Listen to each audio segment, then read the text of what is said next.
The most fun I ever had in the Pentagon was celebrating a few great soldiers who had earned the Medal of Honor. And I remember my favorite communicator, before ever putting pencil to paper, would ask one basic question: why him and why now? And it made no difference how self-evident the guy's heroism had been. Her point, I think, was that whatever we were about to do in the way of words, pictures, or products, it would have to compete in the global context of everything else going on today, in the cacophony of the news cycle and the media circus that passes for culture. Rising above the noise level with a message to make people care, that's a challenge. I suspect Denis Villeneuve went through the same thought process in his desire to resurrect and place on film a favorite story from before he was born. Fortunately, as it turns out, Frank Herbert's book Dune is probably more interesting today than it was in 1965. Where David Lynch, his immediate predecessor, couldn't break even, Villeneuve now has a hit. Where Jodorowsky and later Ridley Scott couldn't get it to film, Villeneuve has a blockbuster. The project didn't start out that way. The conventional wisdom was that Dune made a great book, but maybe lacked material for a good movie. Part of the problem was a really long first book, impossible to compress into 2.5 hours. The story would have to live and die on the human drama factor, so 8,000 years of history would have to be ignored, as would the politics and economics that serve as a backdrop to the story. Religion would continue to be a syncretic mess of cross-cultural myth and proverb, with the difference that theocracy seems a natural unified field theory for molding society. There are hints in Dune that Frank Herbert knew he was writing prophecy. Now everyone here knows I don't care about movies, but I very much care about the future. So let's look at how a 55-year-old book turns out to be timely. From Frank Herbert's perspective, human civilization in the 1960s was beginning to show signs of an impending demise. He summed up the problem: beyond a critical point within a finite space, freedom diminishes as the numbers increase. The human question is not how many can possibly survive within the system, but what kind of existence is possible for those who do survive. A few years later, the Club of Rome submitted then current trends in population and consumption to computers on behalf of the world's elites. And the data runs revealed God's writing on the wall for modern civilization. Freedom requires good water and plentiful food, and those are more and more precious and costly every day.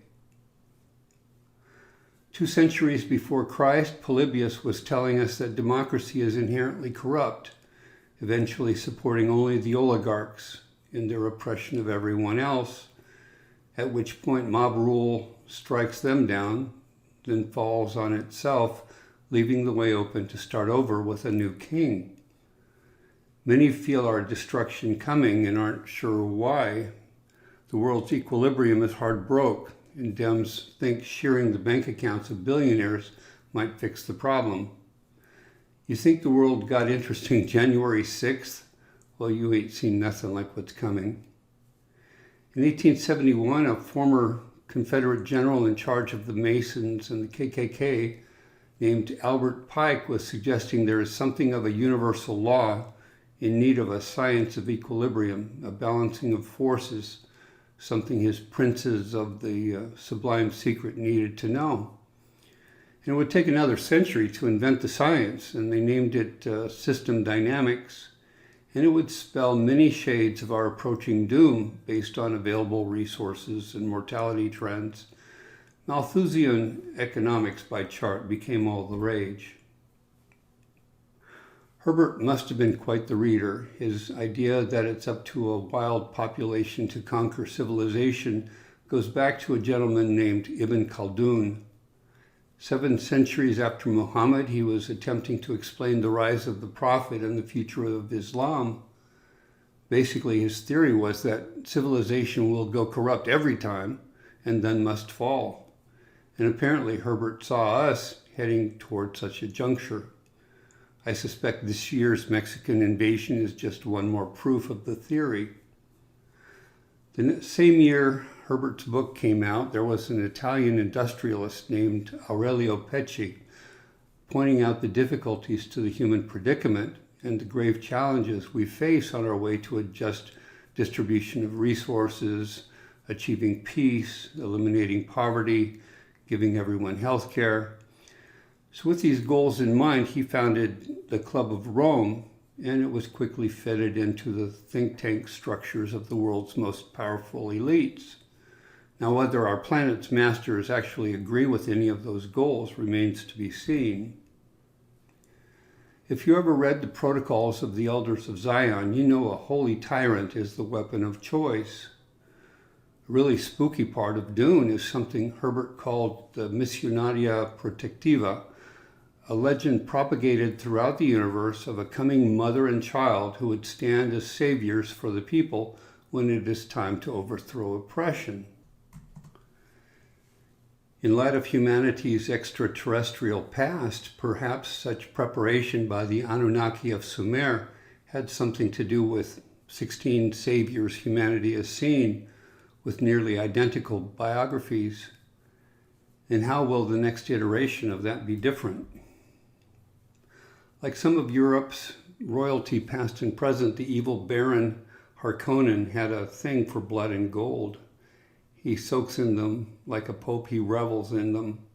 And we recently had open discussion of the cults of Baal, or the Satan worshippers, young prisoners abused and sacrificed, just as observed in primitive religion. Sometimes the sacrifice merited a ritual substitute, slaying an animal as opposed to every family's firstborn. Sometimes the sacrifice was real, as when Agamemnon slew his daughter Iphigenia for good seas. So there's a vampire theme common to Herbert's 10,000 AD and our world of today, which we studiously avoid talking about. One improvement in the future, according to Herbert, is the elimination of crutches that leave us soft and stupid.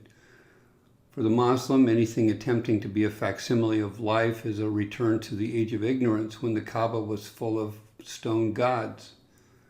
For a Jew, Samaritan, or Christian, it's a huge violation of the Imago Dei, the image of God.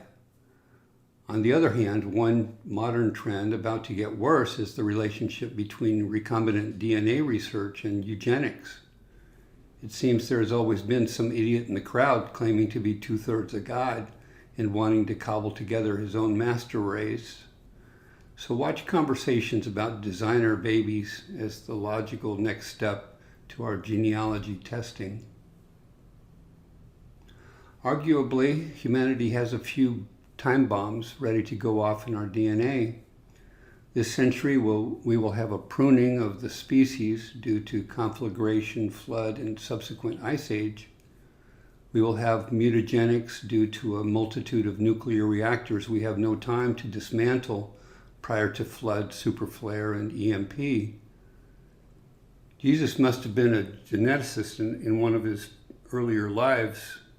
In the book of Thomas, he indicates that the divine inheritance not to be lost is on our Y-DNA, and humanity's chance at Godhead will be a race of true hermaphrodites, a truly rare thing.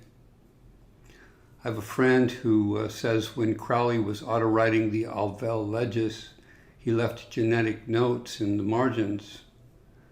Says one of our amino acids needs to be replaced and one repaired in our next upgrade. So stand by for news. COVID will prove to be one more insidious step in reducing our numbers. Clearly, Herbert saw that humanity's new canon will be a truth-based curriculum based on a common denominator of useful precepts. In other words, we have to discover how much of the mythologies and moral lessons are still true and useful, and keep that much. How much technology is critical and durable, and keep that. He suggests space travel will change our perceptions of order's relationship to chaos. He says, all through religion, the feeling of the sacred was touched by anarchy from the outer dark. It was as though Jupiter in all his descendant forms retreated into the maternal darkness to be superseded by a female eminence filled with ambiguity and with a face of many terrors. But life will make more sense when ecumenism takes over, and each faith gives up the idea they possess the one and only revelation. You can imagine my excitement at the moons of Arrakis. Whether our visitors prove to be dark stars, planets, or moons is a question of their composition, orbits, and relative size. When humanity finally sees them heading this way early next year, I think this movie will have provided millions of folks a foreshadowing. In the movie, it is said, the locals call the big one the hand of God. Again, this is something we've discussed about Tiamat, Nemesis, or whatever name you wish to use for the big one that comes 5 times a precession. And you know the red one of the SAR schedule is called Marduk or Nibiru, and is going to take on the big one as soon as it's through with us. I'm hoping I'm not the only cloud reader who sees a phoenix on the left and a boar on the right in the opening sequence. I believe they refer in the east to Saturn as the old father of the gods and lord of the moon, and Jupiter, the old lord of the sun in the west, both flanking Aquarius about the time the world falls, as above, so below. The WB logo of the Wanskoloser clan could easily have begun in Hebrew, Phoenician, South Arabian, or early Greek as a Beit Shin or Mem Shin.